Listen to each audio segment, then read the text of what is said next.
Shalom, minhas crianças, tudo bem com vocês? Aqui é o professor Levítico para mais uma manhã de estudo. Desejo que o amor do Pai e a comunhão do Espírito Santo esteja com cada um de vocês. Que o Espírito de Deus possa vos iluminar, vos proteger e guardar. Que Ele possa habitar vossos corações e vossas mentes para que vocês possam aprender e assimilar esse conteúdo com maior facilidade. Meus filhos, enfim, vamos iniciar a nossa quarta avaliação. Vamos iniciar o nosso livro de número 4 de filosofia, tudo bem? Já discutimos, não foi, o terceiro livro, que trazia a temática lá de descobrir quem somos, não foi? Fizemos aí um volume todo sobre uma investigação filosófica, sobre a nossa própria existência, sobre o nosso próprio ser, sobre a nossa própria essência, não foi? E hoje nós vamos iniciar uma temática do nosso livro 4, que é descobrir como julgamos, tá? Então nós vamos tratar todo esse livro, esse volume, discutindo sobre o tema de gosto, moda, juízo de fato, juízo de valor, tá? Será que os meios interferem nos nossos gostos ou são os nossos gostos que interferem no nosso meio? Então nós vamos discutir essa temática nesse livro. É um livro interessante também a ser trabalhado e a ser pensado, tudo bem? Então vamos aí ler o objetivo geral do nosso livro, que vai ser desenvolvido e vai ser trabalhado em todos os capítulos, tá bom? Objetivos. Primeiro, explorar as relações entre filosofia e a vida cotidiana. Segundo, exercitar o diálogo e a argumentação coerente. Terceiro, refletir sobre o processo de formação e circulação de opiniões na mídia, nos programas, na arte e na educação. Quarto, observar a si mesmo. Quinto, reconhecer as diferenças do modo como as pessoas se sentem em uma mesma situação. Sexto, compreender e respeitar outros pontos de vista. Sétimo, compreender a importância do respeito às diferenças. E por último, questionar filosoficamente problemas como os da justiça e da paz, em oposição ao preconceito e à violência. Então, meus filhos, nós temos aí os objetivos gerais.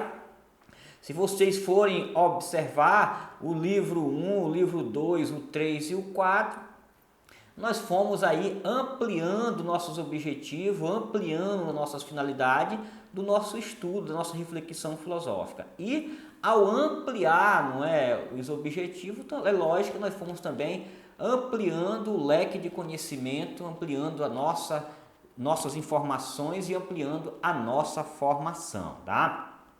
Então hoje nós vamos tratar a nossa primeira aula desse volume. Nessa primeira aula, o nosso texto, não é? Nós vamos desenvolver aí a nossa aula a partir da página 3 e vamos trabalhar até a página 4, tudo bem?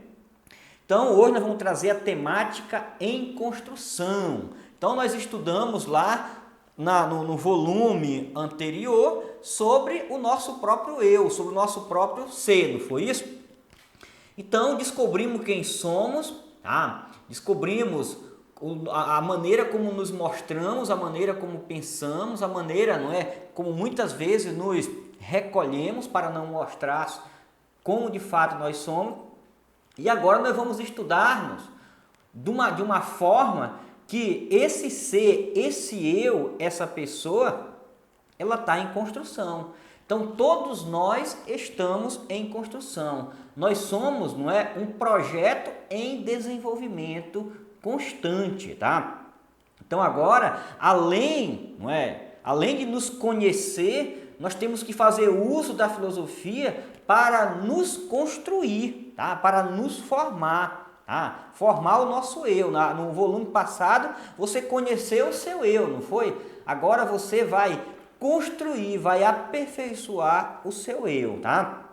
Então é importante você levar em consideração. E afinal de contas, as influências, tá? O meio, os adultos, eles são importantes ou não para a construção do nosso eu, tá? No tocante à influência, você tem que levar em consideração que existe influências positivas e influências, não é, negativas.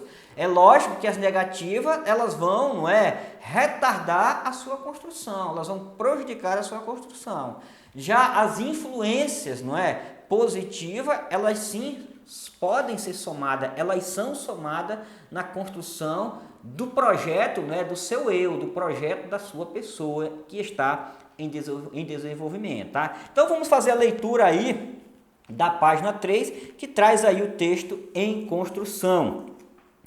No capítulo anterior, abordamos uma frase divulgada na antiguidade grega pelo filósofo Sócrates: conhece-te a ti mesmo.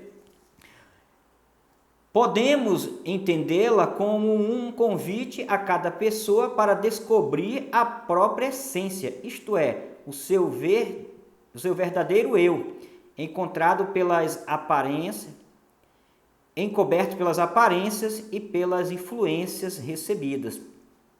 Essa frase pode causar a impressão de que nosso eu está pronto, esperando ser descoberto. Contudo, inúmeros filósofos observavam as mudanças pelas quais passamos e as escolhas que fazemos no decorrer de nossas vidas, o que os faz pensar que, além de conhecer o nosso próprio eu, temos a tarefa de construí-lo. Refletindo sobre isso, podemos nos perguntar que peças juntamos para realizar essa construção tão importante. É possível questionar ainda se as aparências dos outros e as influências que recebemos deles encobrem o nosso verdadeiro eu, ou se elas também podem contribuir para formá-lo ou modificá-los. Sendo assim, você está convidado a refletir sobre as relações entre quem somos, os gostos que temos, os comportamentos que manifestamos e os julgamentos que fazemos em nossa vida social. Afinal, somos bilhões de eus no mundo, ou seja, bilhões de indivíduos semelhantes ao mesmo tempo diferente, que vivem, convivem e se comunicam, formando diversas comunidades e sociedades, tá? Então, meus filhos, nós temos aí o nosso texto que trata dessa questão, tá? Então, você deve levar em consideração que a frase lá do Sócrates, conhece-te a ti mesmo, não deve ser interpretada como se você, ao nascer, você já está pronto e acabado, você já é um projeto construído, não é? Não. Essa frase, não é? Os filósofos refletiram sobre isso e também, não é, observando a mudança. Nós estudamos lá na aula passada que nós estamos mudando, né, o tempo todo, né? Então, o nosso gosto, os nossos hábitos, né, os nossos costumes, o nosso conhecimento, o nosso físico, a nossa aparência vai mudando, tá? E vimos que o que permanece imutável é a nossa essência, o resto tudo muda. Aqui nós temos que compreender que fica claro que a frase conhece-te a ti mesmo, ela não é uma frase que diz que nós somos pronto e acabado, mas é uma frase que ela nos impulsiona a nos conhecer, tá? A refletir sobre nós mesmos, mas por cima de tudo, que nós venhamos a tomar consciência para nos construir. Porque nós não somos um projeto acabado, nós estamos em construção o tempo todo. Então, se nós somos um projeto em construção, não é? Que ainda vai ser desenvolvido, que está sendo construído, então nós temos que parar para pensar quais são as peças que devem ser somadas, que devem ser juntadas para nos construir, tá? Então, é lógico que tudo aquilo que você recebe em casa enquanto valores, não é? Aquilo que você recebe em casa, não é? Como boas maneiras, aquilo que você recebe na escola enquanto conhecimento, enquanto valores, enquanto boas maneiras, enquanto educação em casa e escola enquanto extensão. aquilo que a religião te oferece também enquanto valores, tudo isso vai somar para o seu crescimento, tá? Vai somar para a sua construção. Então não esqueça disso, é importante. E no tocante sobre a influência dos adultos, né, e o meio, não esqueça, aquilo que é positivo vai somar para a sua construção. Então nós aprendemos com os adultos, nós aprendemos com as pessoas sábias, não é? Nós aprendemos escutando, tá? Os conselhos, nós aprendemos observando, tá? Os erros dos outros, para que nós não venhamos errar e aprender com os erros. Então, tudo isso vai influenciar na nossa construção. Você deve fazer uso do meio, você deve pensar sobre o meio e sempre fazer uso da filosofia para se conhecer e se construir. E observar quando aquela influência ruim, ela vai te prejudicar. Se ela vai te prejudicar, se distancie, tá? Não deixe isso te tirar do foco, não deixa isso, né, destruir o seu projeto em construção. Tudo bem? Então, meus filhos, aí na página 4 de vocês, nós temos aí dois pensadores, não é? Ou melhor, um pensador e uma pensadora.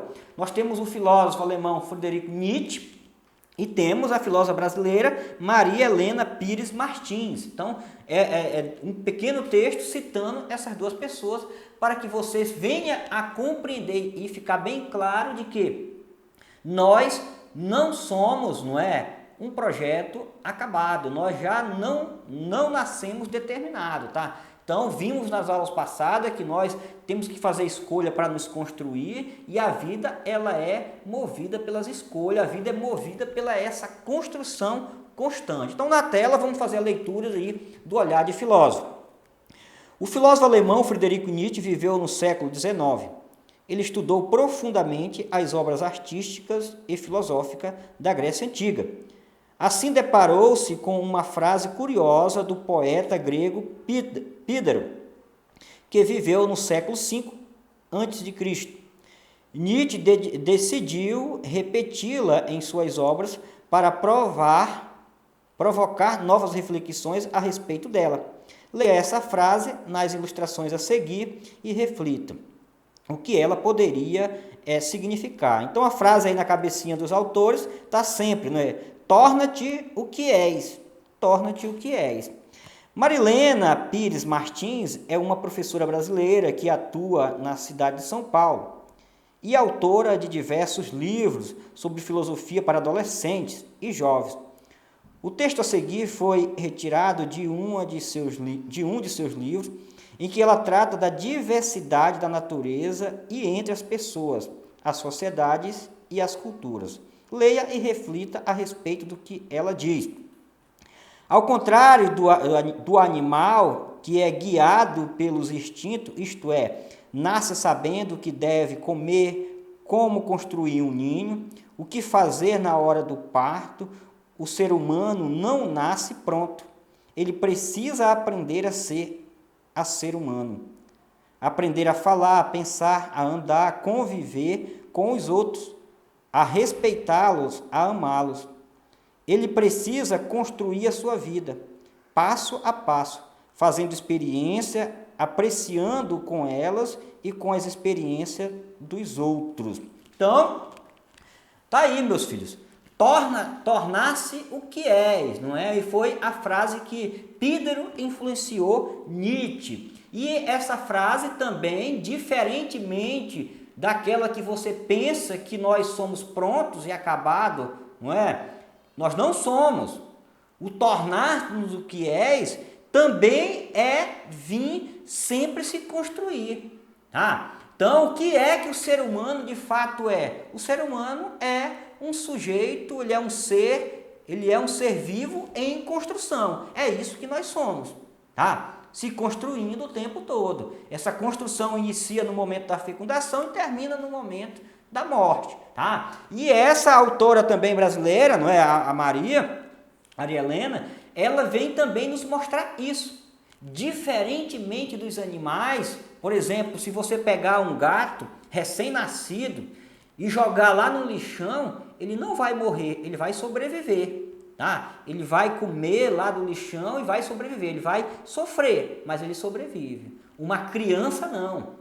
Se você pegar ela recém-nascida e colocar dentro do supermercado com tudo que é necessário para ela sobreviver e comer, se não tiver um adulto que faça comida e dê para ela, ela não sobrevive, ela morre. Então, diferentemente, não é, dos animais que já nascem sendo animal, nós humanos temos que aprender a ser humano. Nós temos que aprender a amar, nós temos que aprender, não é, a conhecer, temos que aprender a falar, temos que aprender a andar, tudo nós temos que aprender. Por isso que nós somos um ser em construção, por isso nós somos um ser, não é, em movimento. E há uma grande parte da nossa vida que sempre nós dependemos para sobreviver de um adulto, tá? De outra pessoa. E a vida toda vai ser assim, não mais numa dependência, mas de um vínculo de ligação, sempre precisando um do outro, ok? Beijo no coração de todos os meus filhos, fique com Deus e até a próxima. Shalom!